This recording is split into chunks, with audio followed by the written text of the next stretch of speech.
शंकराय से को धन्यवाद कीर्तन में भाग लेने के लिए। तभी हम लोग मंगलाचरण करते हैं। ओम अज्ञान तिमिरांधस्य ज्ञानांजन शलाकया चक्षुन्मीलितं येन तस्मै श्री गुरुवे नमः। श्री चैतन्य मनोभीष्टं स्थापितं येन भूतले स्वयं रूप कदा मह्यं ददाति स्वपदान्तिकम्।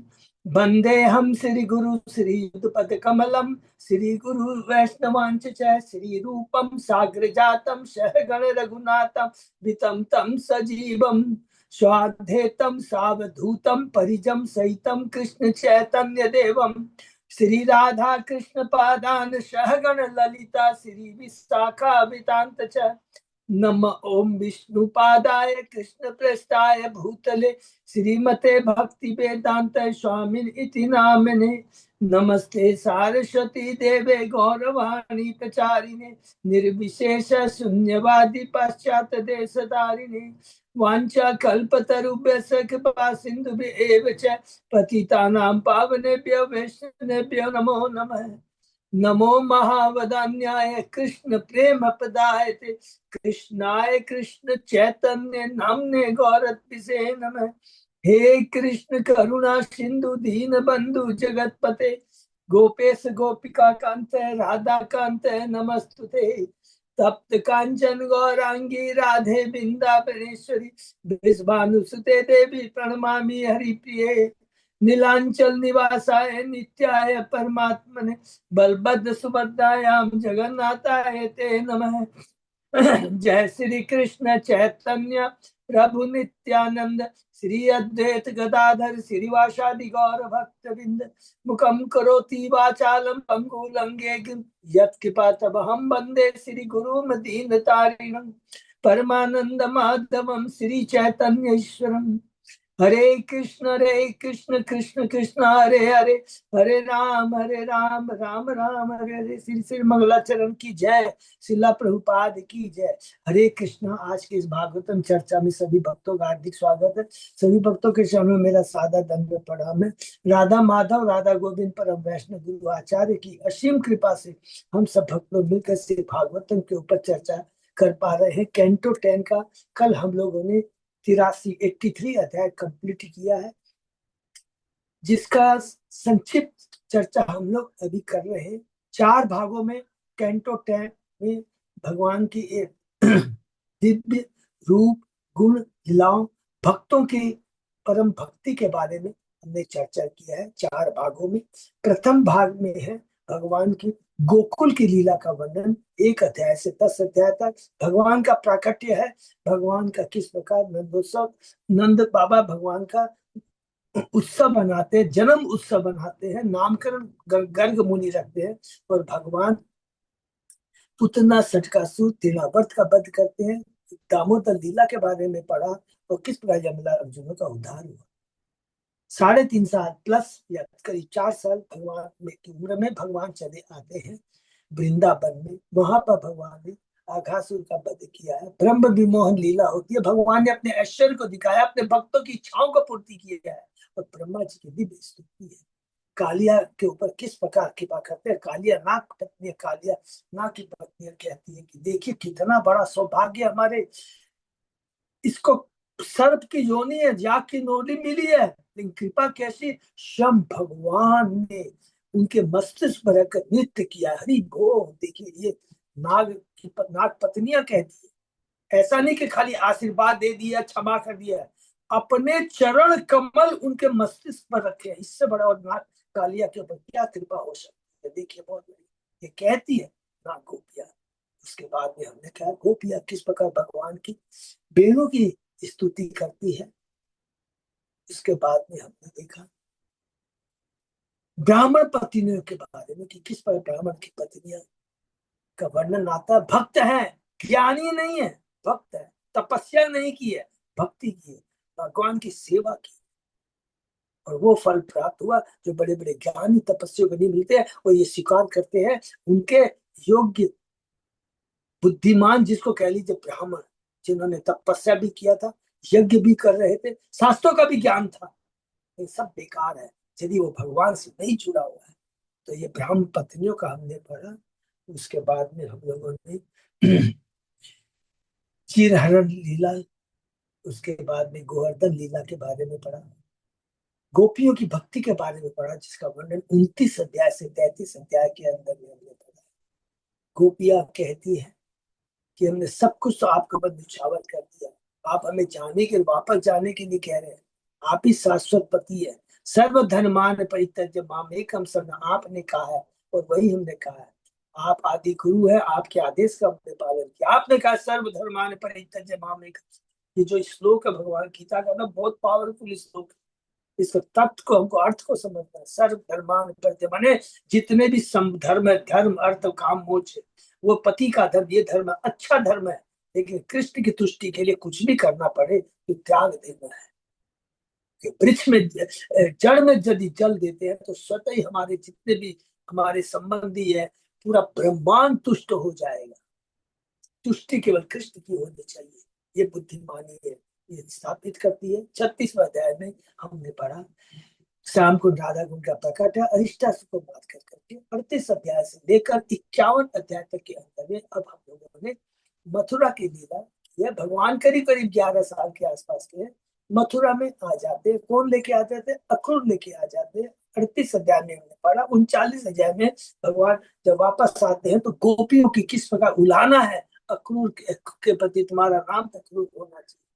40 अध्याय में अक्रूर की स्तुति है, ये बहुत इंपॉर्टेंट स्तुति है। क्या लिखा उसमें? एक, कि जब तक ये मनुष्य की भौतिक आसक्ति नहीं खत्म होती है, ये जो भौतिक आसक्ति है ना, चोर की तरह हमको पीछा करती रहती है ये आसक्ति।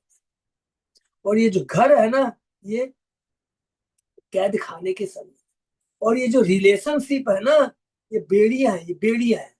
हमारे हाथों में जैसे बेड़िया बांध देते हैं ना, पुत्र के प्रति आसक्ति, पति के प्रति आसक्ति, धन के प्रति आसक्ति, प्रतिष्ठा के, ये सब बेड़िया है, जकड़ के रखती है हमको। तो जब तक इससे मुक्ति नहीं मिल जाएगी ना, भगवान आपकी कृपा प्राप्त नहीं हो सकती। ये ब्रह्मा जी भी कहते हैं अपनी स्तुति के अंदर, बहुत सुंदर। भगवान अब आ गए हैं मथुरा में। भगवान ने अलग अलग भक्तों पर कृपा किया है, कुब्जा के ऊपर कृपा किया है, सुदामा माली के ऊपर किया है, जुल्हा के ऊपर किया है, धोबी के ऊपर में कृपा किया है, यज्ञ का धनुष तोड़ा है 42 अध्याय में। 43 अध्याय में भगवान ने हाथी का कवलिया पीठ हाथी का वध किया। 44 में हम लोगों ने देखा कंस का वध करके कि किस प्रकार मथुरावासियों को कंस के अत्याचार से मुक्त कर दिया। उसके बाद में भगवान संदीपनी मुनि के आश्रम में जाते हैं, गोकुल गुरुकुल में रहते हैं, 64 कलाएं सीखते हैं।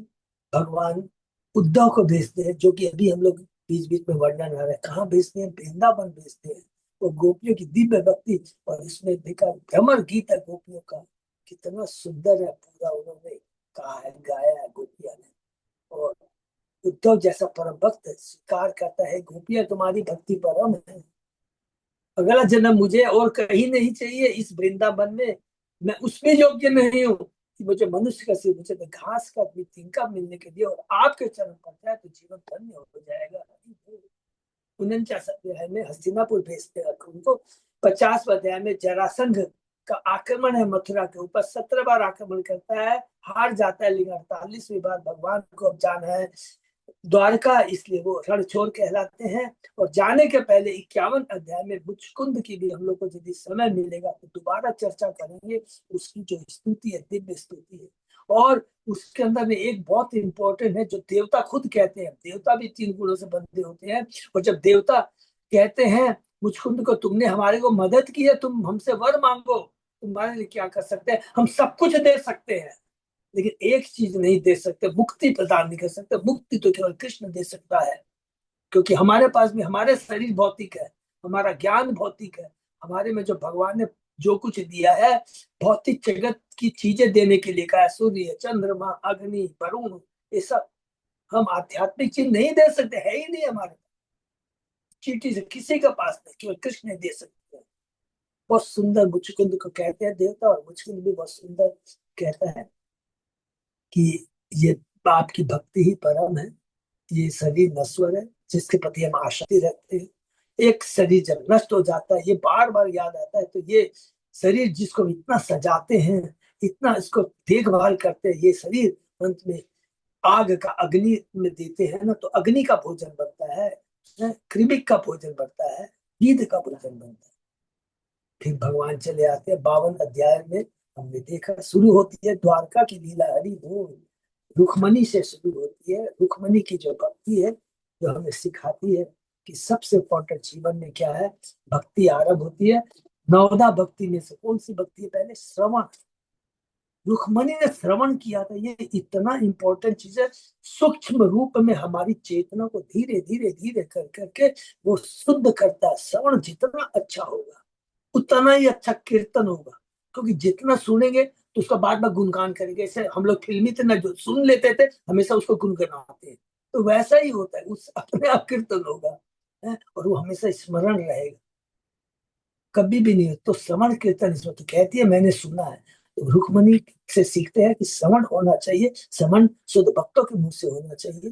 भगवान को प्रसन्न करती है। भगवान आते हैं, अपहरण करते हैं, हरण करते हैं उसका, और उसके बाद में द्वारका ले जाकर के उससे वैदिक विधि से ब्याह करते। 52, 53, 54 3 अध्याय में किया। उसके बाद कृष्ण और रुक्मणी जो पहले पट रानी है, उनके पुत्र होते हैं प्रद्युम्न। उसके बारे में हमने पढ़ा। 56 अध्याय में दूसरी पट रानी है सत्यभामा, तीसरी है जामवंती, या जामवंती पहली है, सॉरी दूसरी है। उसके बाद ही तो वापस वो मणि लेके आते हैं, फिर सत्यभामा से ब्याह करते हैं। पहले जामवंत से लड़ाई करते हैं, 27 दिनों तक युद्ध होता है। प्रभु को पहचान जाते हैं जामवंत, इतना सुंदर है। रामलीला में हम पढ़ेंगे ना, जामवंत का जो भगवान के प्रति रोंगटे खड़े हो जाएंगे। तो जामवंत है, अपनी पुत्री को देता है जामवती को। वापस आते हैं तो सत्यजीत देता अपनी पुत्री सत्यभामा को, जिसका वर्णन हम लोगों ने 56 अध्याय में पढ़ा है। 58 अध्याय के अंदर में और 5 पटरानियां कालिंदी, मित्रविंदा, सत्या, भद्रा और लक्ष्मणा को भगवान किस प्रकार ब्याह करके लाते हैं, और उसके बाद में 16,100 रानियों पर भगवान किस प्रकार कृपा करते हैं, नरकासुर को मार के, जिसका वर्णन हमने 59 अध्याय में पढ़ा। 60वां अध्याय तो बहुत ही परम दिव्य ज्ञानमय है। रुक्मणी भगवान श्री कृष्ण से कहती है आप दिव्य गुणों के धाम हैं, अतः ऐसी कौन सी मर्त स्त्री होगी जो अपने सच्चे स्वार्थ को पहचानने की भूल करेगी। जीव का वास्तविक स्वार्थ है किसमें है? कृष्ण की भक्ति में है, किसके प्रति आश्रय होने में है। और तुमने आपने कहा मेरे में दूरदर्शिता नहीं है। देखिए, तो अगर दूरदर्शिता नहीं होती तो ऐसे इस दिव्य महान भक्त पुरुष को मैं प्राप्त नहीं कर पाती। भगवान इस चीज को एक्सेप्ट करते हैं और कहते हैं कि तुमने सही कहा हे रुक्मणी, तुम मेरे अतिरिक्त अन्य किसी को ये तुमने नहीं दिया, आसक्ति नहीं की। यही तुम्हारी परम दिव्य प्राप्ति है। और वास्तव में तुमने जो कुछ कहा है ये सब भौतिक जगत की चीजें हैं, तुम धन्य हो। कि खुद भगवान कहते हैं रुक्मिणी को। 61 अध्याय में बलराम जी शिक्षा देते हैं रुक्मी के बद्ध के माध्यम से। गुरु के प्रति कभी अब शब्द यूज नहीं करना चाहिए, क्योंकि रुक्मी ने और उसके मित्र कलिंग दो चीज से मिलती है। असुरों का संग नहीं करना चाहिए। दुर्योधन ने संग किया था शकुनी का, देखिए उसकी दुर्गति। कोई भी आप देख लीजिए, संग बहुत खराब है। उपदेश सामित्र में बार बार रूप गोस्वामी कहते हैं, 2 श्लोक के अंदर में कहते हैं संग, कुसंग कभी नहीं होना चाहिए। पूरी हमारे जीवन को नष्ट कर देगा, आत्मा का हरण कर देगा, आत्मघाती होगा वो। 62 अध्याय के अंदर में और 63 अध्याय के अंदर में हमने पढ़ा वानासुर की लीला के माध्यम से कि किस प्रकार भगवान अपने भक्तों का कृपा करते हैं। कौन से भक्त है? प्रहलाद महाराज। ऐसे बोलेंगे प्रहलाद महाराज पर भगवान ने कृपा किया वानासुर को छोड़ करके। भगवान शिव का वचन है, उनको पूरा किया भगवान ने। इसलिए हमेशा भक्तों का संग करेंगे। थोड़ी भी गलती कर लेंगे तो भक्त की भक्ति, भक्तों का संग हमें माफ कर देगा। अरे ये तो उसका भक्त है, अच्छा उसका फलाने का ये पुत्र है, अरे ये प्रहलाद की परंपरा से आया है, ये शंकर जी के भक्त है। अपने आप हमको डिस्काउंट मिल जाएगा, अपने आप कृपा मिलेगी भगवान की। 64 अध्याय में वही चीज है राजा नृग के ऊपर में। अरे मेरे भक्त ने कहा था तुझे दर्शन होंगे, तो भगवान आके दर्शन कर देते हैं। ये नहीं कि उसने बहुत बड़ा दान पुण्य किया था चीज। 65 अध्याय में तो देखा कि किस प्रकार बलराम जी यात्रा में जाते हैं। अभी कहा जाते हैं तीर्थ यात्रा में नहीं जाते हैं, वृंदावन जाते हैं। दो चीज याद रखेगा, एक ये वाला है और एक 79 के कौन सा है, वो दोनों में अलग अलग है। जब भगवान रोमहर्षण को मार करके तब जाते हैं तीर्थ यात्रा, और यहाँ पर जाते हैं वृंदावन जाते हैं। वहां पर शिक्षा क्या मिलती है, भगवान, एक तो गोपियों की भक्ति कैसी है, और दूसरा भगवान की भी अपनी अपनी गोपियां हैं। भगवान कृष्ण बलराम कृष्ण के विस्तार है, उनकी भी अपनी लीला भी, हम लोग एक चक्र जाएंगे पूरा, हम लोग को पूरा पता लगेगा वहां पर। उनकी अलग गोपियां है, अलग वो है। लेकिन कौन से भगवान है, सेवक भगवान, सेव्य भगवान कृष्ण, जिसकी पूजा सब जो एक्सेप्ट करते हैं, और सेवक भगवान है बलराम जी, जो शिक्षा देते हैं, गुरु है, आदि गुरु, कि किस प्रकार कृष्ण की सेवा की जाए, अपने आचरण से सिखाते हैं। और वहीं पर यहाँ पर हमने देखा किस प्रकार जमुना उनके चरणों में अपराध करती है और शिक्षा देते हैं, नहीं करना नहीं चाहिए, जमुना एक्सेप्ट करती है। उसके बाद में हम लोगों ने पढ़ा भगवान पौंड्रक के ऊपर भी कृपा करते, स्वरूप मुक्ति कैसे प्रदान करते। 68 अध्याय में बहुत इंपॉर्टेंट पुनः बलराम जी शिक्षा देते हैं दुर्योधन को, इसके माध्यम से सांब और लक्ष्मणा के विवाह लीला के माध्यम से कहते हैं। देखिए कितना इंपॉर्टेंट है दुर्योधन जैसे, इतने, जबकि उनका गुरु है, उनसे उसने सीखा है गदा चलाने की से, लेकिन आदमी भौतिकता की आसक्ति में पढ़कर सब कुछ भूल जाता है। तो बलराम जी इसको याद दिलाते हैं। 69 अध्याय से हमने देखा पड़ाव चेंज होता है, नारद जी चले जाते हैं द्वारका, किस प्रकार भगवान उनकी अवगत करते हैं, और नारद जी भगवान के ऐश्वर्य को बताते हैं कि वो कृष्ण देखिए एक ही टाइम में 16,108 रानियों के साथ किस प्रकार सुंदर रूप से गृहस्थ जीवन यापन करता है। 70 अध्याय में हमने पढ़ा कि किस प्रकार नारद जी और बंदी राजाओं के बिहाफ में एक दूत आता है, कहता है आप इन्हें जरासंध के कैद खाने से छुड़ाइए, और इधर नारद जी कहते हैं कि आपके परम भक्त मित्र शुभ चिंतक भाई युधिष्ठिर करना चाहते हैं, सॉरी राशि यज्ञ करना चाहते हैं। उद्धव को बुलाते हैं, भगवान तो सब कुछ जानते हैं लेकिन अपने भक्त को श्रेय देना चाहते हैं। उद्धव की बात मानते हैं, चले आते हैं। वर्णन का है इंद्रप्रस्थ आते हैं, जिसका वर्णन 71 अध्याय में बहुत सुंदर वर्णन है। बहुत अध्याय में जरासंध का भगवान भीम के द्वारा वध कराते हैं। 53-73 अध्याय के अंदर में भगवान जरासंध द्वारा बंदी राजाओं को मुक्त करते हैं। जो 53-73 अध्याय के अंदर बहुत ही सुंदर अध्याय है। और उसके बाद में लोगों ने देखा 74 अध्याय में लास्ट में शिशुपाल का वध करते हैं। रासु यज्ञ होता है, शिशुपाल का वध, एकदम सीक्वेंस में लोगों सब, और ये सारी चीजें होती है कुरुक्षेत्र के युद्ध के पहले। ये सब चीज याद रखना, क्योंकि जब रासु यज्ञ हुआ था उसमें दुर्योधन भी था, कर्ण भी था, सबने अलग अलग सेवाएं की थी, सबको याद है ना। कोषाध्यक्ष का काम किया था किसने, दुर्योधन ने किया था, हरि बोल। और कर्ण ने भक्तों को गिफ्ट देने का काम, सेवा ली थी। तो ये 74 अध्याय हुआ। 75 अध्याय में भगवान की लीला है, बहुत सुंदर है, जिसके अंदर में देखा दुर्योधन का मान वर्धन करते हैं, उसको उकसाते हैं, उसको प्रोवोक करते हैं, तुम और गलतियां करो और गलतियां करो, जैसे शिशुपाल को, क्योंकि भगवान को असुरों का वध करना है, कुरुक्षेत्र की तैयारी करानी है। 76 अध्याय में और 77 अध्याय में अब भगवान ने जो भी असुर प्रवृत्ति के थे, जो शिशुपाल को सपोर्ट करते थे, देखिए एक एक करके भगवान ने किसी को नहीं छोड़ा है।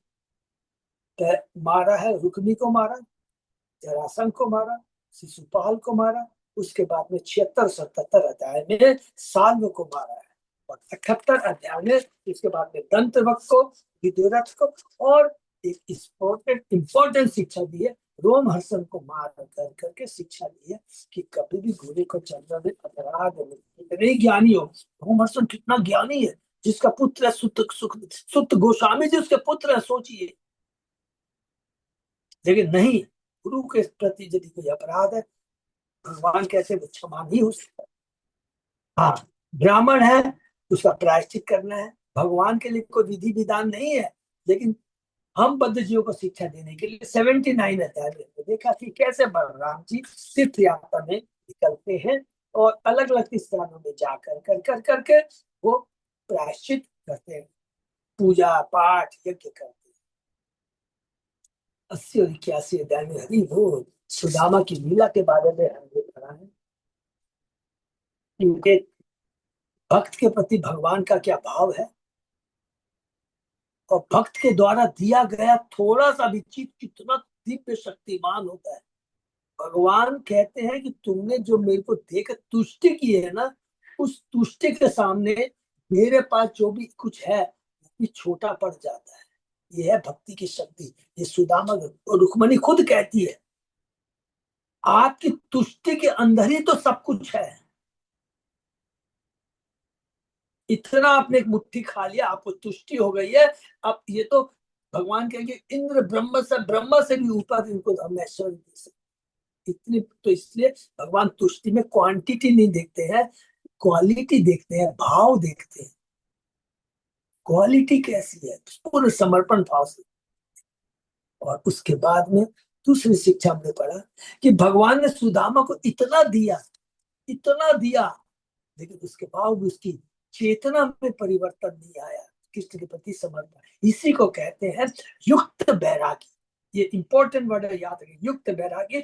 सब कुछ है लेकिन उसके बाद भी उसमें आसक्ति नहीं, उसको यूज करते हैं किसकी सेवा में, भगवान की सेवा में। ये सुदामा की लीला से हमें मिला है। और उसके बाद में हमने देखा कि अब भगवान चले आते हैं कुरुक्षेत्र, सूर्य ग्रहण के समय कुरुक्षेत्र में आ जा रहे हैं। वही लीला चल रही है 82, 83 और 84। तो 82 अध्याय में हमने देखा भगवान सूर्य ग्रहण के समय द्वारका से अपनी पटरानियों, सारी रानियों को, पुत्रों को लेकर आते हैं कुरुक्षेत्र में। लिखा शाम सब वही रहते हैं, बाकी सब लोग आते हैं। और इधर से वृंदावन से, मथुरा से और हस्तिनापुर से भी सब लोग आते हैं। तो सर्वप्रथम भगवान मिलते हैं राजाओं से, नंद बाबा से, माता यशोदा से और गोपियों से, जिसका वर्णन हमने 82 अध्याय में पढ़ा।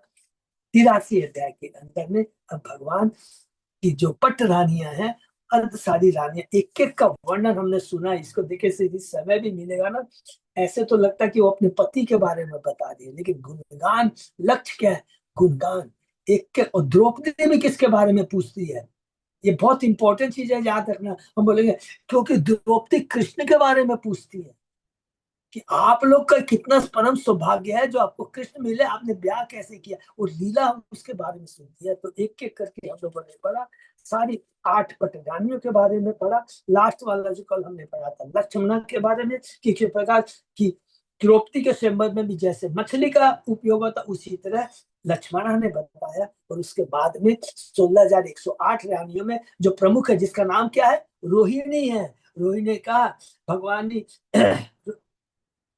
रोहिणी का भगवान ने किस तरह होम से हम लोग जो बंदी घर में बांध दिए गए थे, हमारा उन्होंने उद्धार किया। क्यों उद्धार किया, उसने एक्सप्लेन किया है। उसने कहा क्योंकि हम निरंतर श्री कृष्ण का ध्यान करती रहती थी। अरे हे साध्वी द्रौपदी, हमें पृथ्वी का शासन, इंद्र का पद, भोग की असीम सुविधा, योग शक्ति, ब्रह्मा का पद, अमरता या भगवत धाम जाने की इच्छा नहीं है। हमारी तो एकमात्र इच्छा यही है कि कृष्ण के चरणों की धूल हमेशा सदा हमें, हमारे चरणों पे, हमारे मस्तिष्क में उनकी पड़ती रहे, केवल उनके चरणों की धूल, यही मांगती है। समाप्त होता है। और आज 84 अध्याय में हम लोग प्रवेश करेंगे। तो आप भगवान की किससे मिलने हैं, भगवान ने वृंदावन, मथुरा, उनकी सबसे मिल गए, हस्तिनापुर मिल गए। अब भगवान मिलेंगे परम बड़े बड़े ऋषि मुनि भी वहां आए थे, इंक्लूडिंग नारद वशिष्ठ सब आए। उनके प्रति भगवान का क्या भाव है, उसकी चर्चा आज हम लोग करेंगे अध्याय 84 के अंदर। ओम नमो भगवते वासुदेवाय। ओम नमो भगवते वासुदेवाय। ओम नमो भगवते वासुदेवाय। नारायण नमस्कृत्य नरं चैव नरोत्तमं देवी सरस्वती व्यासं ततो जयं उदीरे। नष्प्रायेषु अभद्रेषु नित्यं भागवत सेवया भगवती उत्तम श्लोके भक्ति भवति नैष्टिकी। कृष्णाय वासुदेवाय देवकी नंदनाय च नंद गोप कुमाराय गोविंदाय नमो नमः। आराधयो भगवान ब्रजेश तनय ततदाम वृंदावनम रमया काचित उपासना व्रजवधू वर्गेण कल्पिता श्रीमद् भागवतम प्रमाणम अमृतम प्रेमापुमर्तो महान श्री चैतन्य महाप्रभो मतम इदम तत् आदरो न पर हरे कृष्ण कृष्ण कृष्ण हरे हरे हरे राम राम राम हरे हरे। कैंटो 10 अध्याय 84 शीर्षक कुरुक्षेत्र में ऋषियों के उपदेश। इस अध्याय में सूर्य ग्रहण का शुभ अवसर मनाने के लिए ऋषियों के कुरुक्षेत्र में आगमन, ऋषियों द्वारा भगवान कृष्ण की महिमा का तथा वसुदेव उत्सव यज्ञ संपन्न किए जाने का वर्णन हुआ है। सूर्य ग्रहण के अवसर पर कुरुक्षेत्र में कुंती हमने पढ़ लिया है, द्रौपदी के बारे में पढ़ा, सुभद्रा जैसी भद्र महिलाओं को भगवान कृष्ण की रानियों से सानिध्य प्राप्त करने का सुयोग प्राप्त हुआ। यह देख करके भगवान की प्रियाएं माने पत्नियां, पटरानियां माने 16 अपने पति को कितना प्यार करती है, वे सभी आश्चर्यचकित थी। जब स्त्रियां परस्पर वार्तालाप कर रही थी और पुरुष भी वैसा ही कर रहे थे, तभी नारद, व्यासदेव आदि मुनि भगवान कृष्ण का दर्शन करने की इच्छा से वहां आ पधारे। तमाम राजा तथा अन्य प्रमुख व्यक्ति जो आराम से बैठे थे, जिनमें पांडव, कृष्ण तथा बलराम भी सम्मिलित थे, इन ऋषियों को देखते ही सब लोग खड़े हो गए, इंक्लूडिंग कृष्ण और बलराम। सबों ने उन महात्माओं को शीश झुकाया, उनकी कुशलता पूछी और उन्हें आसन जल इत्यादि प्रदान करके उनकी पूजा की। तब भगवान श्री कृष्ण का अब देखिए कि अब भगवान क्या कह रहे हैं। भगवान श्री कृष्ण अब हमारे जीवन सफल हुए, क्योंकि हमने जीवन लक्ष्य प्राप्त कर लिया है। जीवन का लक्ष्य क्या है? गुरु का संग प्राप्त, शुद्ध भक्तों का संग प्राप्त, ऋषियों तथा योगेश्वरों का दर्शन, जो देवताओं के लिए भी दुर्लभ है। किसी तीर्थ स्थल का जल तथा देवताओं के अर्चा विग्रह दीर्घ काल के बाद ही किसी को पवित्र बना सकते हैं, किंतु संत मुनिगण तो देखने मात्र से पवित्र बना देते हैं। हरि बोल। जो लोग अपनी पहचान अपने शरीरों का रूप में करते हैं और आप जैसे दिव्य मुनि का सम्मान नहीं करते, वो गधों के तुल्य है। ये बहुत इंपॉर्टेंट श्लोक है, ये हम लोग पढ़ेंगे। 13वां श्लोक है इसी अध्याय का, बहुत भगवान कृष्ण के मुख से मर्त की सी मुद्दा में इन शब्दों को सुनकर मुनिगण कुछ काल तक मौन तथा मोहग्रस्त रहे।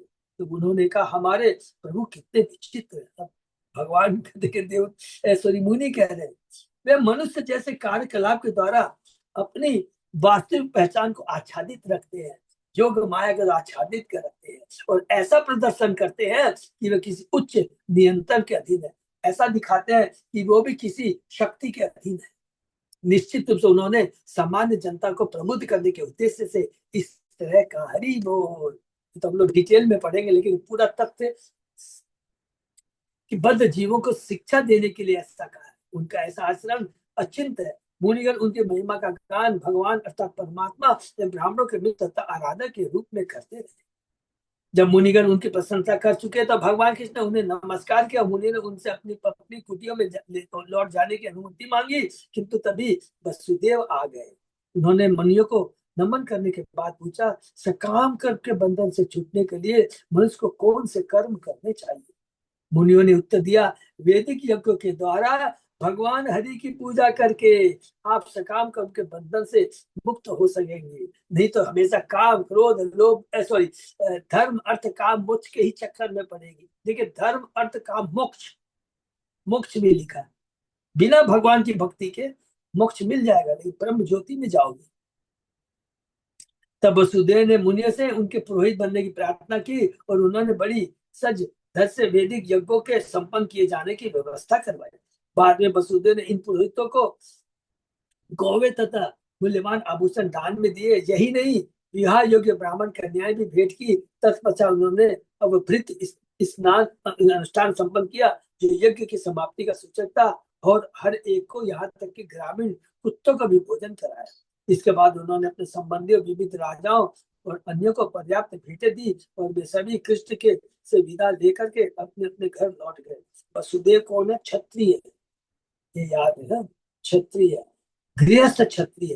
तो प्रभुपाद जी ने भी कहा है कि क्षत्रिय का और गृहस्थ अर्थात वैश्य का कर्तव्य ही होता है कि तीनों वर्णों का ध्यान रखना, माने ब्राह्मण, क्षत्रिय और शूद्र तीनों का ध्यान रखना।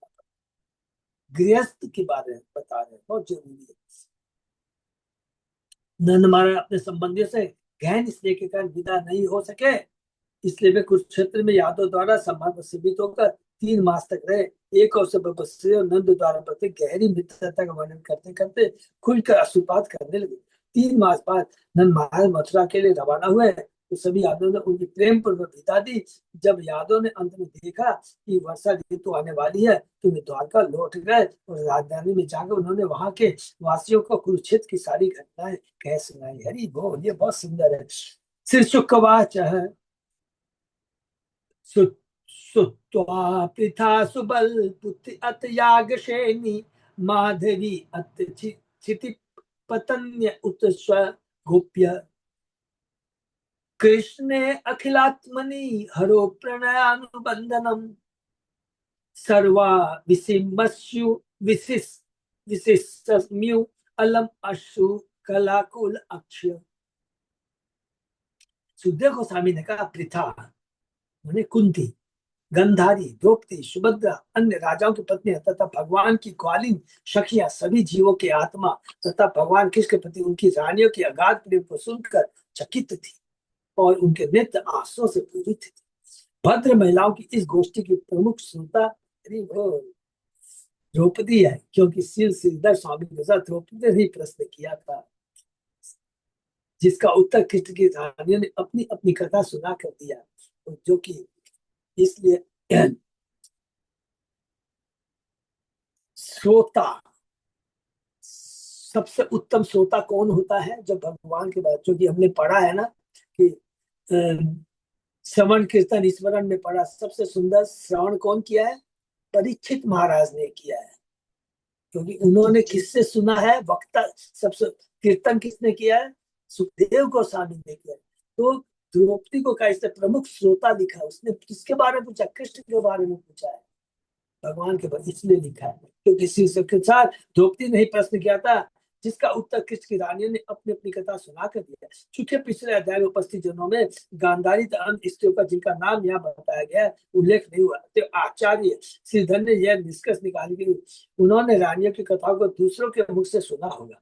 निसंदेह द्रौपदी अपने से वयोवृद्ध पृथा तथा गंधारी की उपस्थिति में इतनी स्वतंत्रता से कभी नहीं बोली होगी, न ही उन गोपियों के समक्ष जिनकी मनोवृत्ति द्वारका की रानी के प्रति संवेदनात्मक नहीं थी। यद्यपि गोपियों के भी आंसू आ गए, हरि बोल, किंतु ऐसा इसलिए क्योंकि उन्हें कृष्ण की लीलाओं का स्मरण हुआ आया, न कि उन रानियों के प्रति उनको कोई प्रेम सामने, क्योंकि कृष्ण के बारे में कह रही थी गोप रानियां, अलग अलग रानी।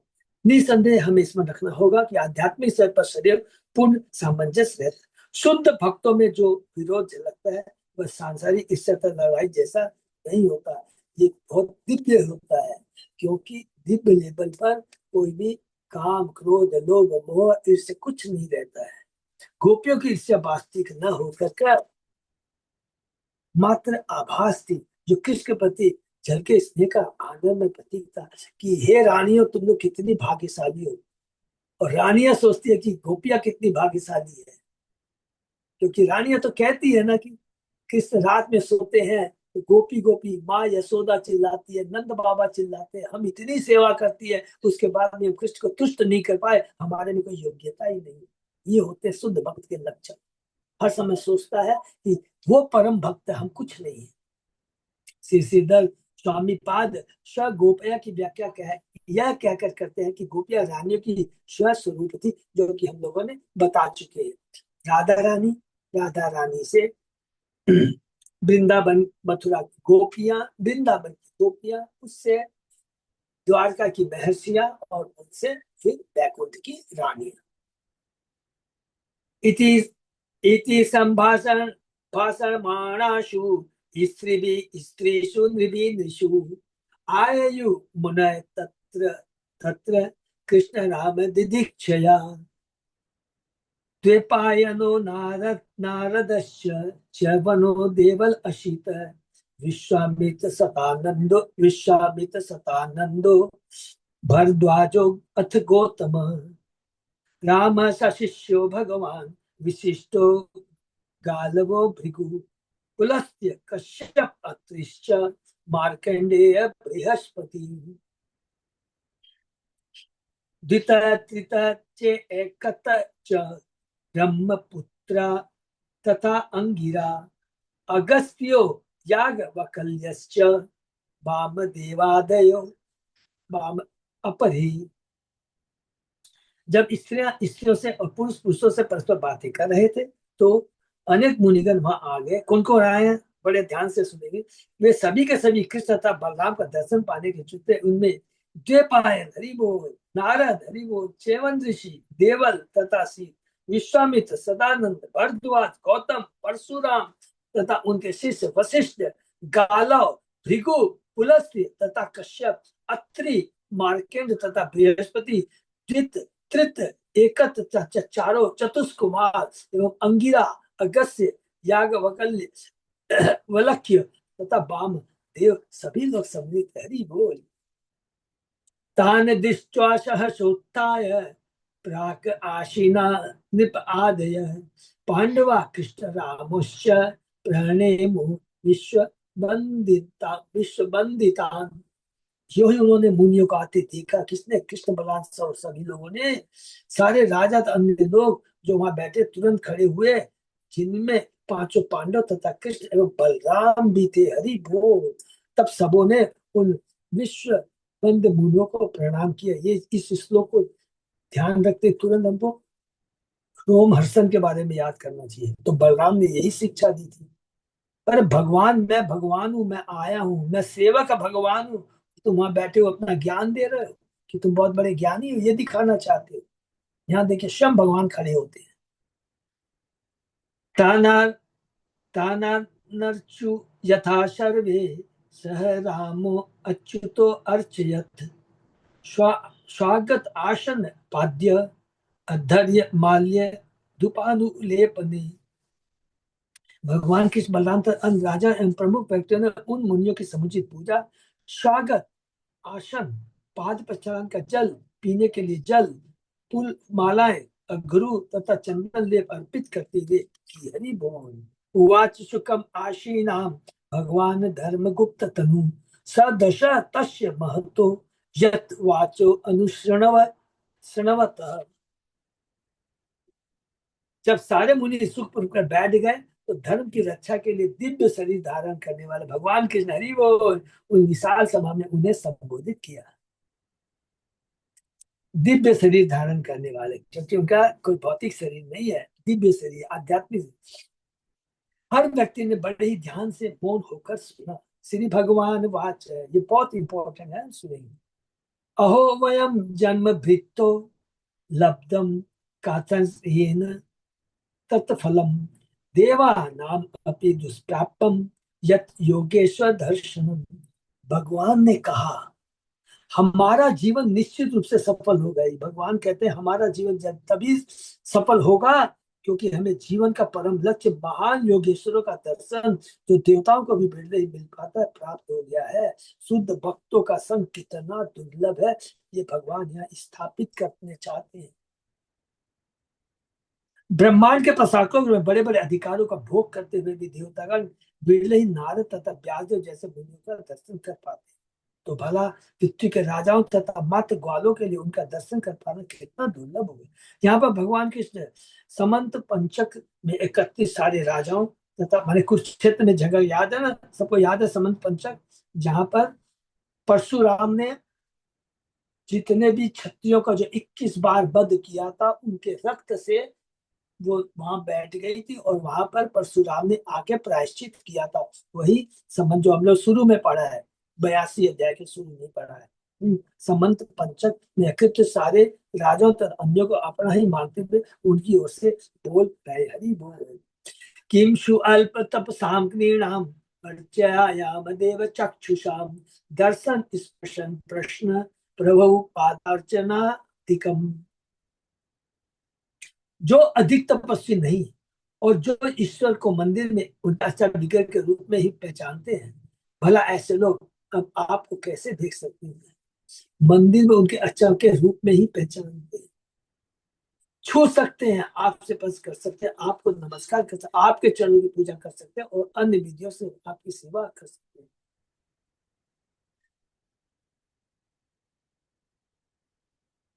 तो भगवान के जो विग्रह होते हैं ना, जिनकी प्राण प्रतिष्ठा होती है, हमने पढ़ा है, भगवान को साक्षी दे, इसमें कोई अंतर नहीं है, वो भगवान है, सब कुछ है, प्राण प्रतिष्ठा है, तो हमसे बातें कर सकते हैं, हम उनको जो भोग देते हैं उसको स्वीकार करते हैं। तो इसलिए रूप गोस्वामी ने जो पांच जो बताया उसमें अर्चा विग्रह के बारे में भी लिखा है ना। क्या क्या लिखा है? साधु संग, भागवत शरण, अर्चा विग्रह, नाम संकीर्तन और धाम यात्रा। ये पांचों में अर्चा विग्रह भी एक है, बहुत इंपॉर्टेंट। न ही अपमयानि तीर्थानि, न देवामृतशिलामया, ते पुनन्ति उरुकालेन दर्शनादेव साधव। केवल जल में स्नान ही असली पवित्र, जल में स्थान ही असली पवित्र स्थान नहीं होते, न ही मिट्टी तथा पत्थर की कोरी प्रतिमाएं असली आराध्य देव है। ये किसी को दीर्घ काल के बाद ही पवित्र कर पाते हैं, किंतु संत स्वभाव वाले मुनिजन दर्शन मात्र से पवित्र करते हैं। हरि बोल। अभी हम तीर्थ स्थान में जाते हैं, देवी हम लोग पूजा करते हैं, ये करते करते समय लगता है हम अपने पापों को खत्म करने में, लेकिन संत स्वभाव वाले भगवान का गुरुजनों का, पवित्र भक्तों का दर्शन मात्र से ही हमारे सारे पाप नष्ट हो जाते हैं, केवल दर्शन मात्र से। ये चीज कौन बताते हैं? याद है ना, स्वयं युधिष्ठिर महाराज किसके लिए बोलते हैं? विदुर के लिए बोलते हैं। कैंटो 1 के 13 अध्याय में हमने पढ़ा है ना, बोलते आप तो तीर्थ, स्वयं तीर्थ हैं, क्योंकि भगवान को अपने हृदय में धारण लेकर के आप चलते रहते हैं। क्योंकि भगवान सर्वोच्च है, परमात्मा अंततः उनका कोई भी स्वरूप, चाहे वह पत्थर, रंग, ध्वनि या अन्य प्रमाणिक माध्यम से प्रकट क्यों न हो, सर्वोच्च दिव्य लोक गोलोक वृंदावन में उनके आदि रूप से अभिन्न होता है। हरि बोल। जो कि अभी हम लोगों ने चर्चा की। ये जो प्राण प्रतिष्ठा वाले रक्षा विग्रह है, इसको साधारण नहीं मानना चाहिए कभी। अभिन्न होता, लिख दिया प्रभुपाद जी ने कि उनके आदि रूप भगवान के जो वृंदा गोलोक वृंदावन में जो भगवान है उनसे अभिन्न होता है, किंतु सामान्यतः सर्वोच्च नहीं होते। वे अति सूक्ष्म आत्मा है, इससे देवताओं के सुख कभी भी उनके स्वरूप नहीं होते। लेकिन देवता जो होते हैं उनका भौतिक शरीर होता है। वो लिखा, एक एक चीज को पढ़ेंगे, उन्होंने लिखा है वे अति सूक्ष्म आत्माएं हैं। सूक्ष्म आत्मा है माने जैसे है, ममे वान से जीव लोक के जीव भूत सनातन है। भगवान कहते हैं ये सारी ब्रह्मांड में सारी चीटी से लेकर ब्रह्मा तक लिखा है, वो सब हमारी आत्मा। हम क्या है? अणु है। तो भगवान विभू है, वो परमात्मा है, हम सूक्ष्म आत्मा है। जिन लोगों ने भगवान के प्रति आध्यात्मिक श्रद्धा का अभाव होता है, उन्हें पवित्र स्थानों में देव पूजा करने या विधि पूर्वक स्नान करने से केवल सीमित लाभ मिलता है। सीमित लाभ बोलेंगे तो एक सेंटेंस में सब कुछ आ जाएगा, केवल भौतिक लाभ मिलता है। सिंपल चीज बोलेंगे, सीमित का मतलब भौतिक लाभ मिलता है, और वो भी क्या है? जो मिलता है वो नष्ट हो जाता है। अरे भौतिक लाभ क्या, स्वर्ग भी मिल सकता है, लेकिन वो भी क्षणिक है। क्षीणे पुण्य मित्र लोकम विशंति, वापस आना पड़ेगा। दूसरी ओर वसुदेव, सॉरी व्यासदेव, नारद तथा चारों जैसे महान वैष्णव संत सदैव कृष्ण में लीन रहते हैं, इस तरह सच्चे सचल तीर्थ के तुल्य होते हैं। हरि बोल। क्षण भर की उनकी संगति करने से, विशेषतः उनके द्वारा भगवान की महिमा का गान सुनने से मनुष्य सारे भौतिक बंधन से उबर जाता है। हरि बोल। जैसा कि यादव हरि बोल यहाँ आया है, राजा युधिष्ठिर ने विदुर से कहा है, भगवत विद्या भागवत भागवता तीर्थ भूता स्वयं विभो तीर्थंति कुर्वन्ति तीर्थानि स्वांत स्थिन गदा भीता। हे प्रभु, हे चाचा, आप जैसे भक्त साक्षात तीर्थ स्थल है। चूंकि आप अपने हृदय में भगवान को धारण करते हैं, अतः आप सारे स्थानों को तीर्थों में बदल देते हैं। बहुत इंपॉर्टेंट श्लोक है ये, याद है। तो यहाँ लोग भगवान ने यहाँ पर बताया है कि गुरु का, शुद्ध भक्तों का संग का महत्व। नाग्नि न सूर्यो न चंद्र तारका, न भूजलम न भूजलम खम, शशनो अथवा कमन, उपासिता भेद कृतो हरन्ति अघम, विपश्चितो घनन्ति मुहूर्त सेवया। न तो अग्नि के नियामक देवता सूर्य तथा चंद्रमा, न ही पृथ्वी, तारागण, जल, आकाश, वायु, वाणी तथा मन के अधिष्ठाता देवता अपने उन पूजकों के पापों को हर पाते हैं जो दैत के दृष्टिकोण से देखने के अभ्यस्त, किंतु ज्ञानी मुनिगण कुछ ही क्षणों तक साधन सेवा किए जाने पर मनुष्य के सारे पापों को नष्ट कर देते हैं। अरे वो पापों को तो नष्ट कर देते हैं, और भी एक चीज ऐड कर देंगे, पाप करने की प्रवृत्ति को भी नष्ट कर देते हैं। ये भी कुछ नहीं है, कृष्ण प्रेम प्रदान करते हैं, भौतिक जगत से छुटकारा दिला करके कृष्ण प्रेम प्रदान करते हैं। ये शुद्ध भक्तों की संगति की दिव्य फल है, दिव्य फल है, भौतिक फल नहीं, दिव्य फल है। भगवान का बचकाना भक्त भगवान के छवि को ही दिव्य मानकर अन्य सारी वस्तुओं को भौतिक समझता है, यहाँ तक कि भगवान के विश्वस्त सेवकों को। इतने पर भी चूंकि वह भगवान विष्णु के परम पद को पहचान लेता है, इसलिए वह देवताओं के भौतिकतावादी पूजकों से श्रेष्ठ कर पद पर होता है, अतएव आदर के योग्य है। कनिष्ठ भक्त, इस श्लोक में उस व्यक्ति के लिए जो भक्ति में जीवन के निम्न अवस्थाओं से ऊपर उठना चाहता है, उन्हें उच्च विचार वाले मुद्दों की संगति करने की संगति की जाती है। यह संगति चाहे प्रत्यक्ष हो या उनके उपदेशों के श्रवण हो। एक नवदीक्षित भक्त निर्दोष प्राणियों के तथा अपने ही शरीर तथा मन के प्रति अधिक स्पष्ट हिंसक पापों से भले ही मुक्त, किंतु जब तक वह भक्ति मार्ग पर बहुत बड़ा चढ़ा न हो, उसे चाहिए कि मिथ्याहंकार, पूज्य वैष्णव के प्रति अनादर और कष्ट पाने वाले जीव के प्रति दया के अभाव जैसे सूक्ष्म दोषों से बचे। 3 तरह के भक्त होते हैं, कनिष्ठ, मध्यम और उत्तम। जो कनिष्ठ भक्त होता है वो भगवान की तो पूजा करता है, मंदिर में जाके हाँ पूजा, लेकिन दूसरे भक्तों को सम्मान नहीं देता है, वो कनिष्ठ हुआ। मध्यम भक्त का जो क्या होता है, भगवान की अर्चा की पूजा करता है, नंबर 1। जो दूसरे भक्त हैं उनको सम्मान देता है, उनसे मित्रता करता है।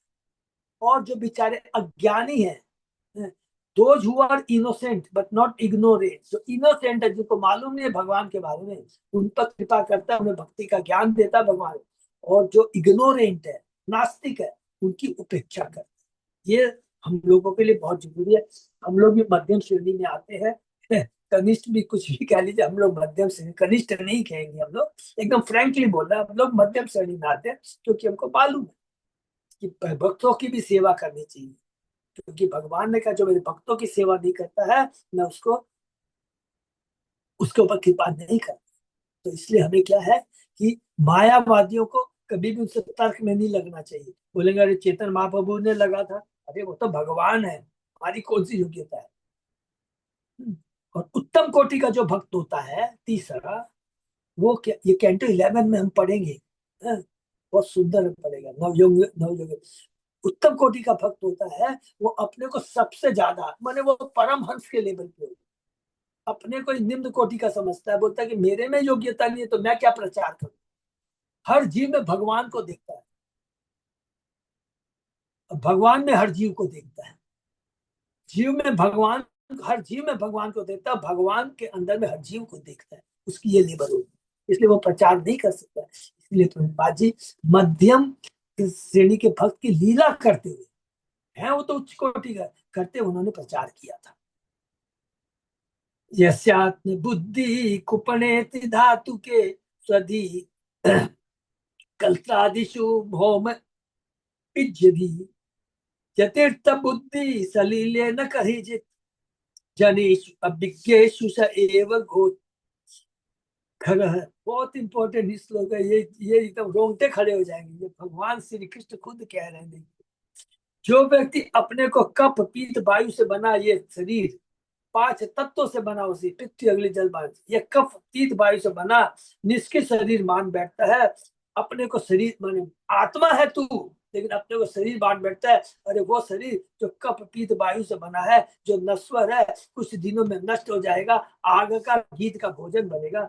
जो अपनी पत्नी तथा परिवार को स्थायी रूप से निजी मानता है, ये आशक्त, उनका भी भौतिक शरीर है, हमारा भी भौतिक शरीर है, लेकिन कहा है कि ये सब क्या है, एक तीर्थ यात्री की तरह है, कि जिस प्रकार एक गेस्ट हाउस में हम कुछ दिनों के लिए मिलते हैं, वार्तालाप करते हैं, ठीक है, अपना धर्म निभाते हैं, उसके बाद में बिछुड़ जाते हैं।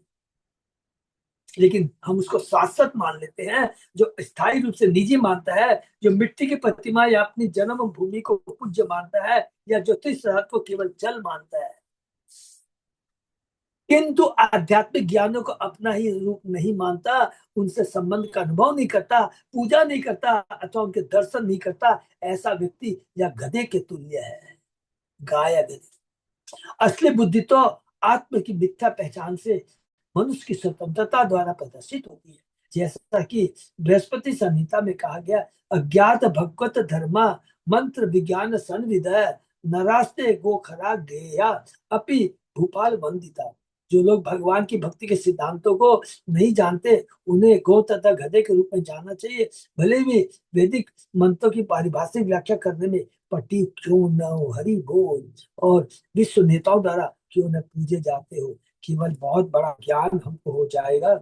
इसलिए इसके अंदर में कौन इंक्लूड हो गया, सबको समझ में आ गया। जितने भी बड़े बड़े साइंटिस्ट हैं, दार्शनिक है, वो क्या है, गधे के समान। हरे कृष्णा प्रभु जी।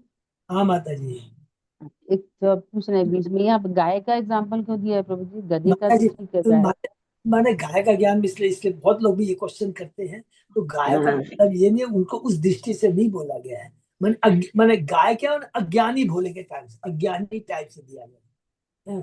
उस एंगल से मत लीजिएगा, ठीक है। बहुत लोगों ने ये प्रश्न की। लेकिन जैसे गाय दूध का जैसे एग्जाम्पल बोलते हैं, तो गाय को तो बुद्धिमान बोलते हैं ना, कि भाई भैंस का दूध पियेंगे तो बुद्धि नहीं होगा, गाय का दूध पियेंगे तो बुद्धिमान। तो यहाँ वैसे एग्जाम्पल में तो बुद्धिमान बोला जाता है गाय को। नहीं, गाय इंटेलिजेंट वैसे बोलते हैं, लेकिन वो भोली होती है। देखिए दोनों में फर्क होता है। भोली होती है, भोली। बोली, हाँ। मानते हैं ना, भोली होती है। हाँ, हाँ, बोली होती तो उस उद्देश्य से बोल रहे हैं, ठीक है ना। प्रभु जी है। हाँ। 36 करोड़ देवी देवता का वास बताते हैं गाय में। हाँ, हरि बोल। 36। हाँ। भोली तो होती है, ठीक है ना, भोली होती है। ये लोग बहुतों के प्रश्न आते हैं, मैंने भी पूछा था इसीलिए, ठीक है ना। द्वितीय श्रेणी के पद की ओर अग्रसर होने वाला, श्रेणी के पद की ओर होने वाला अपूर्ण वैष्णव अपनी पहचान उन मुनियों से करता है जो सत्य आध्यात्मिक मार्ग से स्थापित कर चुके। इसी के ऊपर में एक थोड़ा सा और हम लोग चर्चा कर लेते हैं भक्त लोग। इसलिए कई बार हम लोग माताएं विशेष का मेहरबानी करते रहते हैं, वो बहुत ज्ञानी है, आते हैं कहीं से, लेकिन हम क्रिटिसाइज नहीं कर रहे हैं, लेकिन प्लीज प्लीज याद रखेंगे, कितना ही ज्ञानी हो, कितना ही मृदु भाषी हो, लेकिन अगर वो भगवान का भक्त नहीं है। अब बोलेंगे माता जी, भगवान का भक्त कौन होता है? अगर कोई भी यहाँ पर, भगवान का भक्त वही है जो परंपरा से जुड़ा हुआ है। परंपरा से यदि जुड़ा हुआ नहीं है तो वो खाली ज्ञानी कहलाएगा, प्लीज वो भक्त नहीं कहलाएगा। ऐसे ऐसे आप लोग को लोग मिल जाएंगे, उनको सारी भगवत गीता भागवत सब कुछ याद है, लेकिन चूंकि वो भक्त नहीं है, अर्थात वो परंपरा से जुड़े नहीं है, तो 500% आप नोट करके रख लीजिएगा कि वो लोग पैसे के लिए, वो पेशावर कहलाएगा। वो देखेगा खाली पैसे, ज्ञान बहुत देगा, अरे हम क्या करेंगे, हमने तो गौशाला खोल रखी है, उसको मेंटेन हम तो अपने लिए नहीं लेते गौशाला। अरे भगवान ने क्यों तुमको थोड़ी कहा कि गौशाला का दायित्व तुम लो, तो भगवान दायित्व तो सब ले रखे। तुम्हारा तो काम है कि एज इट इज भगवत परंपरा से जुड़े। तो सबसे पहले उनसे पूछेंगे, भैया आप किस परंपरा से जुड़ोगे, हमें बताना पड़ेगा। अगर परंपरा से जुड़ा नहीं है, बिना हिचक के, बिना हिचक के उनके पास नहीं जाना है। और 99% अभी वही हो रहा है, इसलिए हमको बच के रहना। याद आ गया इसलिए हम लोग चर्चा कर लिए इस चीज की। प्लीज कभी भी टीवी पे भी मत सुनिएगा, और कोई भी कहता आज मैं भागवतम कर आया हूँ, ये हूँ, परंपरा से नहीं जुड़ा, प्लीज प्लीज प्लीज। वो दूध में जो विष होता है ना, जो सांप डंक मार देता है, वो विष के समान होता है। माने ऐसा नहीं है कि आप सोचेंगे अरे भगवान की तो कथा सुना रहा था, नहीं, उसका नेगेटिव इफेक्ट आएगा, हमको पता भी नहीं लगेगा। इसलिए इससे बच के रहना प्लीज। जो सत्य आध्यात्मिक मार्ग स्थापित कर चुके होते, भले ही उनमें अब भी शरीर परिवार आदि के प्रति निम्न भौतिक आसक्ति क्यों नहीं। ऐसा भगवान न तो मूर्ख गाय होता है, नहीं मूर्ख भोली गाय होता है, न ही अधिकांश भौतिक बातों की तरह हट्टी गधा, किंतु सर्वोत्तम वैष्णव है जिसने भगवान की विशेष कृपा प्राप्त कर लिया है, और जिसने माया और आसक्ति के बंधन अपने सर्वथा मुक्त कर लिया है। के अनुसार होम इज्जती शब्द जिसका अर्थ है जो मिट्टी की बनी प्रतिमाओं को पूज्य मानता है, वह मंदिर में भगवान का नहीं अपितु देवता अर्चक का सूचक है। एक एक चीज को समझ लेंगे प्लीज। इसी तरह यह तीर्थ बुद्धि सलीले पद जिसका अर्थ है जो तीर्थ स्थल को केवल जल मानता है, जाके इंटरटेनमेंट करता है, और गंगा यमुना जैसी पवित्र नदियों का नहीं अपितु छोटी छोटी नदियों का द्योतक है। तो अर्थात सिंपल में ये कह देंगे, कई बार हम लोग बोलते हैं कि मैं तीर्थ यात्रा में गया। अरे तीर्थ यात्रा में तुम गया था, वहां पर जा करके पूरा केवल भौतिक इच्छाएं हैं कि अच्छा होटल मिलना चाहिए, खान पान अच्छा मिलना चाहिए, और भाव क्या है? कुछ नहीं, भक्ति का भाव नहीं है, वो गधे के समान। अर्थात तीर्थ स्थान में जाने का लक्ष्य होना चाहिए, स्टार्टिंग में हमारी बने, अच्छा मैं यहाँ जा रहा हूँ, ओह पवित्र गंगा नदी में स्नान करूंगा, भगवान के शुद्ध भक्तों से श्रवण कीर्तन करूंगा। ये पूरी चार्ट बननी चाहिए, इससे हम लोगों के चार्ट बनते हैं। अभी हम लोग जैसे एक चक्कर जा रहे हैं, आप ईमानदारी से बताइए जितने भी भक्त है सबके मन में है ना कि अच्छा प्रभु जी यहाँ पर कहाँ कहाँ हम लोग को जाएंगे। तो हम लोग कहते हैं कि भाई वहां का लोकल भक्त से पहले कांटेक्ट करेंगे, अजय प्रताप प्रभुआचार्य हम जाएंगे, वो पूरी लिस्ट बनाएंगे। देखो यहाँ पर बलराम जी का जन्म हुआ था, यहाँ उन्होंने लीलाएं की थी, यहाँ उन्होंने अलग अलग चीज, तो वही तो आनंद है। लेकिन चले गए खाली, ठीक है, वो चीज नहीं है। इसीलिए ये बहुत इंपॉर्टेंट श्लोक है, इस श्लोक को याद रखना। वो गधे के समान है। गाय वड़ को पकड़ के कभी भी मत बैठिएगा, यहाँ पर दूसरे रूप में लेना है। ये माने वो मूर्ख है, मूर्ख ऐसा बोलते हैं। हरे कृष्णा, तो यही पर विराम देते हैं। हरे कृष्ण बाबू जी। हाँ प्रभु। हरे कृष्ण, हरि वो दंडवत प्रणाम। धन्यवाद प्रणाम, बोलूं प्रभु। बाबू जी हमको पूछना है एक चीज, जे उत्तम वक्ता हुआ सुखदेव महाराज और उत्तम श्रोता हुआ है परीक्षित महाराज। हाँ प्रभु। अच्छा, मध्यम मध्यम श्रोता हुआ है व्यासदेव, उत्तम या मध्यम या वक्ता हुआ नारद मुनि। अच्छा, कनिष्ठ कनिष्ठ वक्ता हुआ सुत मुनि और श्रोता हुआ सौनकादेव। लेकिन हमको बोलने का एक ही चीज है, जो जहां पर व्यासदेव व्यासदेव अरे हाँ हर किसी बोलिए। प्रभु। हाँ ये बोलिए बोलिए। ये सब चीज, ये आप शुद्ध गोस्वामी को आप कनिष्ठ कैसे बोल दिए? नहीं तो हम कोई मैंने ये राधा कुंड में कोई बुजुर्ग बुजुर्ग श्रोता से सुना है। जो भी मेरा क्वेश्चन ये नहीं है, क्वेश्चन हो रहा ऐसे है, जो जहां पर मध्यम मध्यम श्रोता वैष्णव और नारद मुनि भगवान है, अवतार है, वो लोग को उत्तम क्यों नहीं बोला गया? हरे कृष्ण प्रभु। क्या क्या चीज फिर से बोलिए प्रभु। हम बोल रहे हैं जैसे व्यासदेव ये मध्यम से श्रोता और वक्ता होगा नारद मुनि, ये दोनों भगवान है, अवतार है, तो ये लोग को उत्तम बोला क्यों नहीं गया? हरे कृष्ण प्रभु। हाँ प्रभु, अब मेरा क्वेश्चन ये है कि कहाँ पर आपने पढ़ा है कि ये उत्तम नहीं है? उत्तम उत्तम तो अभी आप तो अभी बोला है ना, उत्तम हुआ है ये परीक्षित महोदय, उत्तम श्रोता और उत्तम वक्ता हुआ ये सुखदेव गोस्वामी। नहीं नहीं नहीं नहीं, अभी मैं फिर से 1 मिनट में एक्सप्लेन करूंगा, सब लोग ध्यान से सुनिए। हाँ वही सुनना चाहता है। हाँ, मैंने नहीं, हम बोले हम लोगों ने चर्चा किया है कि हाँ कि जो कैंटो 11 के अंदर में उत्तम भगवान श्री कृष्ण से और उत्तम 45, 46 और 47 और अध्याय नंबर 5 अगर ऐसे मेरे को याद है कि उसमें उत्तम, मध्यम और कनिष्ठ भक्तों के लक्षण बताए गए हैं। ओके, ये बताए। लेकिन प्लीज ऐसा कभी भी माने हम लोग करके भूल नहीं करेंगे, ये सब तो सारे दिव्य उत्तम है, सोच ही नहीं सकते हैं। ये बताया। और जब हम समय आएगा ना, हम बताएंगे कनिष्ठ, कनिष्ठ भी भक्त है। देखिए अब आप बोलेंगे ना कि बहुत सूक्ष्म चीज हम लोग बाद में डिस्कस करेंगे। एक कनिष्ठ भक्त भी, बहुत लास्ट में कंक्लूड, एक कनिष्ठ भक्त भी बड़ा ज्ञानी भौतिक ज्ञानी से उत्तम है। कंपेयर देखिए, क्योंकि क्यों है, कनिष्ठ भक्त भगवान श्री कृष्ण ये मानता है, लेकिन दूसरे लोग मायावादी तो भगवान को मानते ही नहीं है। लेकिन कनिष्ठ हाँ। भक्त भी अपनी लिमिटेशन है, उसकी अभी ओके भक्ति कोमल है। कोमल क्या है? वो सोचता है कृष्ण भगवान सब बेकार है, तो वो क्या करता है, दूसरे की कदर नहीं करता, लेकिन मैंने धीरे, फ्लेक्सिबल हाँ फ्लेक्सिबल। ठीक है ना प्रभु, तो वो धीरे धीरे आज करके अच्छा मध्यम प्रभु योगी प्रभु जी, प्रभु जी, अरे क्वेश्चन, ये तीर्थ और ये अरे तीर्थ और धाम का डिफरेंस क्या है? क्या चीज? तीर्थ और धाम, हाँ एक ही चीज है, तो ये दोनों का डिफरेंस क्या है? एक ही है। एक ही है? हाँ ओके, हरे कृष्ण प्रभु। हरे कृष्ण। ओके, तीर्थ का मतलब हरे क्या है? कृष्ण। हम धाम में गए थे, हम तीर्थ में गए थे, तीर्थ और धाम, ओके ठीक है ना। ओके, हरे कृष्ण, हरे हरे कृष्ण, कृष्ण। धन्यवाद प्रणाम। पर दंडवत प्रणाम दोनों, तो बिल्कुल भी कंफ्यूज नहीं होंगे एकदम। हाँ ये हरे सब। कृष्ण, हरे हरे कृष्ण, कृष्ण हरे। हरे कृष्ण, बहुत बहुत धन्यवाद सबको। तो यही तो हम लोग विदा। और किसी का कोई प्रश्न है? क्योंकि इसको हम लोग बहुत धीरे धीरे पढ़ेंगे, बहुत आगे चलेंगे बहुत, और इस चीज को नोट करते चले जाएंगे। है कि आज जो हम लोगों ने पढ़ा है उसके अंदर में क्या चीज पढ़ा है, भगवान श्री कृष्ण बता रहे हैं कि सबसे ज्यादा जो क्या होता है, गुरु का, प्रामाणिक गुरु का संग, शुद्ध भक्तों का संग बहुत जरूरी है।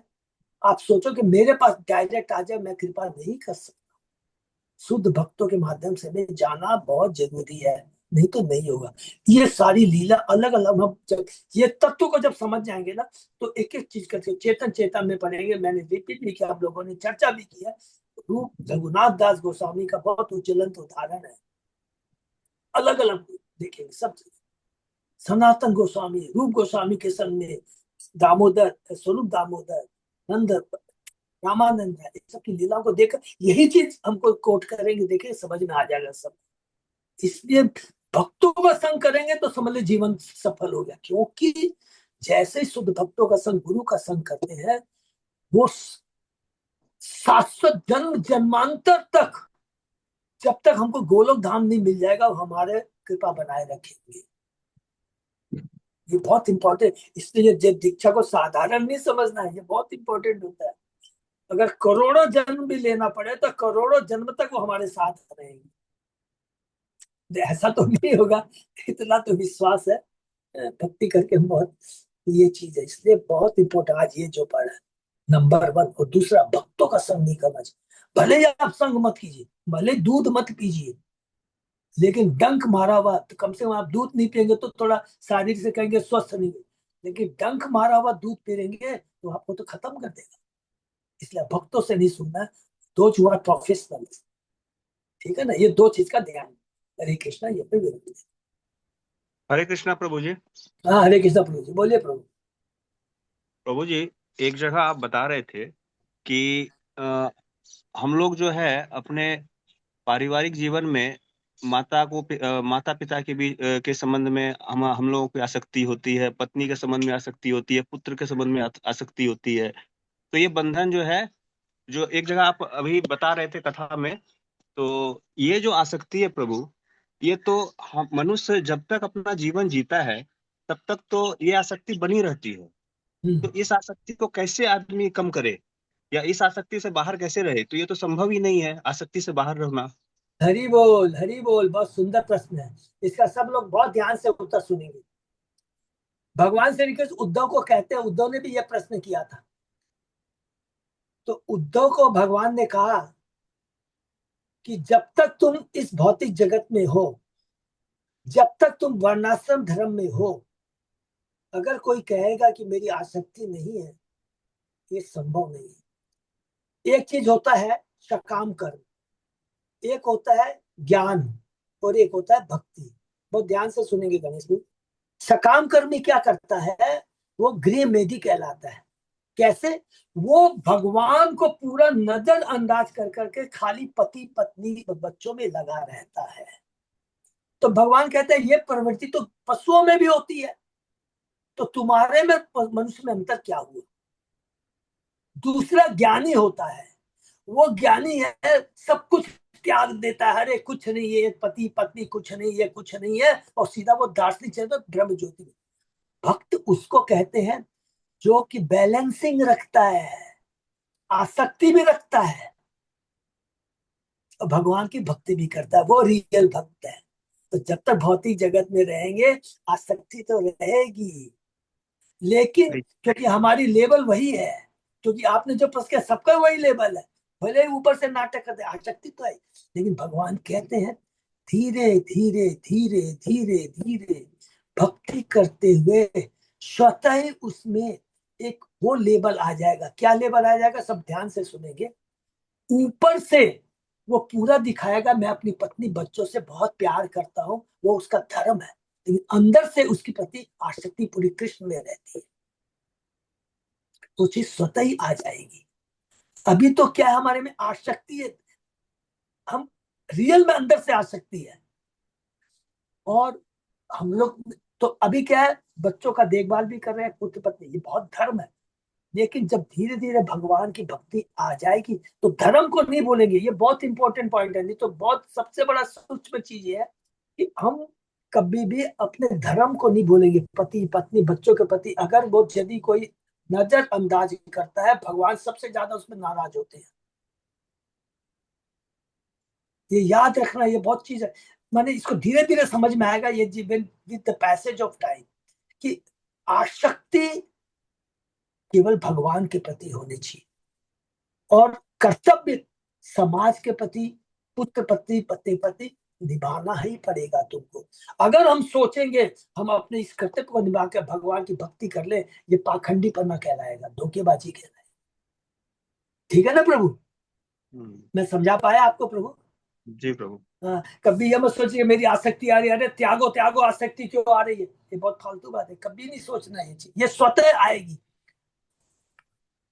तो तो जी हम एक लोगों हम को लोग प्रभु नर्स का एग्जाम्पल देते हैं ना, कि जो नर्स है तो सब जगह सेवा वा करते हैं, लेकिन वो आसक्ति नहीं रखती, वो दूसरी जगह भी इसको जाना रहता है।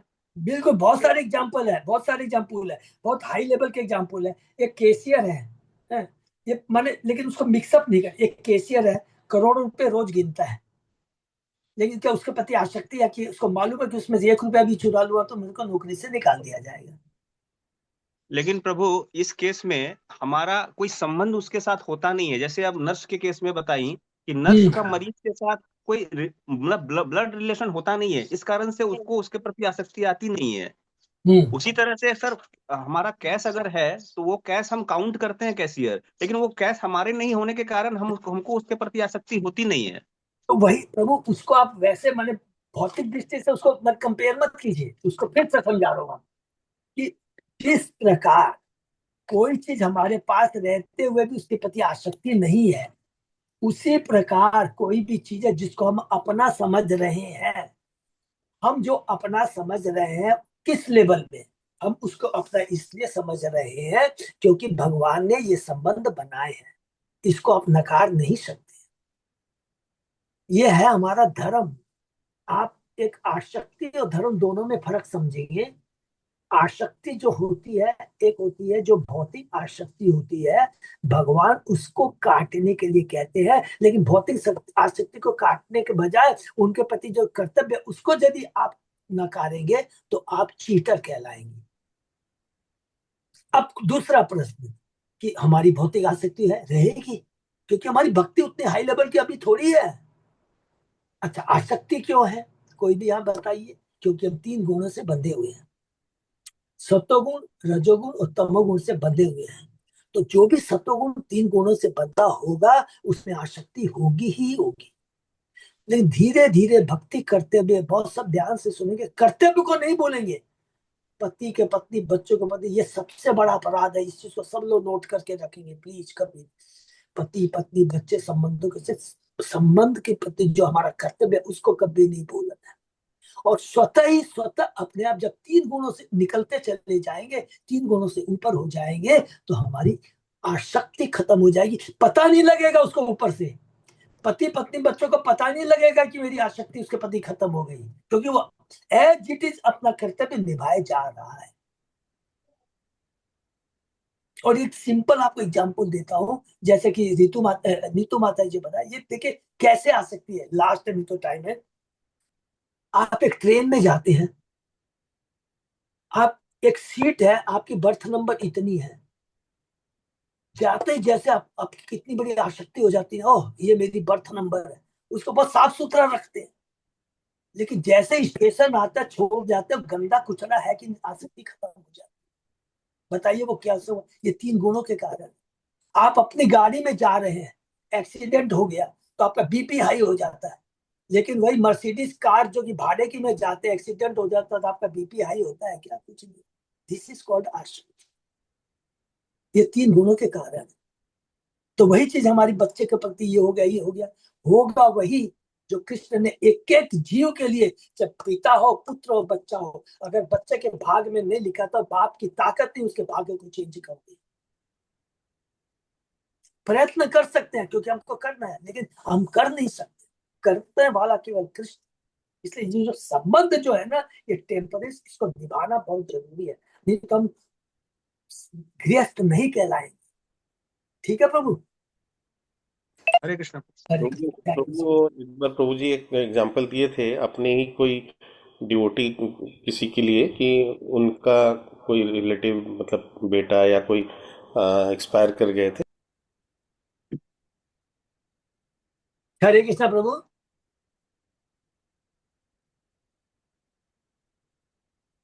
कोई अरुण प्रभु जी ओके बोल। ओके, हरि बोल। अच्छा सॉरी।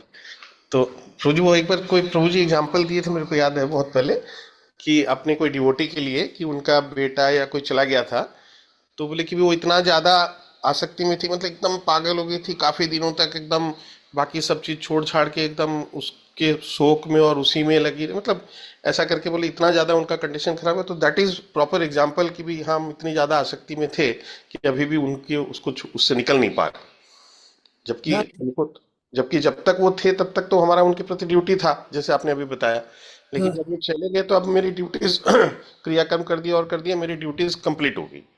अब मैं अगर उसी आसक्ति को लेके पड़े पड़े रहूं और भगवान के प्रति मेरा वो कम हो जाए, मैं चैंटिंग कम कर दूं या ये कम कर दूं, तो वो एक प्रॉपर एग्जाम्पल मतलब वो प्रभु जी ने बताया था, जैसे आपने बोला ना कि भी आसक्ति। हाँ प्रभु एक आपको अभी क्या प्रेजेंट उज्ज्वलंत उदाहरण बता रहा हूँ, अनिल अग्रवाल का, वेदांता के हाँ बिल्कुल, हाँ प्रभु जी एकदम, इससे बड़ा एग्जाम्पल और क्या हो सकता है? एकदम परफेक्ट एग्जाम्पल। आज प्रभु बचा हुआ है क्योंकि वो पूरा कृष्ण भक्त है। हाँ वो रोज सुबह सुबह जाके मंगला आरती करते हैं और मंगला आरती करते हैं प्रभु। हाँ, और आज हमारी भी, आज हमको नहीं लगता हमारे में भी परिवर्तन आया है। अगर हम भक्ति में नहीं होते उस समय हमारी क्या सिचुएशन होती है, आज भक्ति में हमको दिखाई नहीं देता है। आज तुरंत मन में आता है लाभ नुकसान हुआ, चोट, भाई देखिए ये प्रारब्ध है। करेक्ट। हमको लेकिन भक्ति नहीं छोड़नी है, यही तो गुरु सिखा रहे हैं, यही तो प्रभुपाद जी आचार्य सब सिखा रहे हैं हम लोग। ठीक बात, ठीक है ना? एकदम। अब कितने लेवल का हाई भक्ति हमारी की स्वतः ही अपने आप करती चली जाएगी। इसके लिए कोई रोग दवा नहीं है, इसके लिए एकमात्र रामबाण दवा है, हरे कृष्ण कृष्ण कृष्ण हरे हरे, हरे राम राम राम राम हरे। कोई दूसरी दवा नहीं है। ठीक है ना? हरे कृष्णा ये। और हम लोग कल के आदेश समय ज्यादा, फिर एक चक्र के बारे में कुछ बोलना अच्युत जयदास प्रभु आपको? नहीं प्रभु जी, बस मैं कोर कमेटी में लिस्ट डाल दिया हूँ, खाली बिल 95 का भी। हाँ प्रभु मैंने आपको डाल दिया उसका, मेरे पास लिस्ट थी ना, तो उसमें से 8 जन की लिस्ट आई थी, एक कैंसिल हुआ है, 7 जन है, अर्थात 3 रूम उनको और लगेगी, तो 78 प्लस 7 हो गया, माने जो भी आप 84 हो गया है, और जो 34 रूम दिए उसकी जगह 37 रूम हो जाएंगे। ठीक है प्रभु? Thank you so much. Hare Krishna. Hare Krishna प्रभु, सादर दंडवत प्रणाम। हरे कृष्णा, दंडवत प्रणाम प्रभु। हरि बोल हरि बोल। बस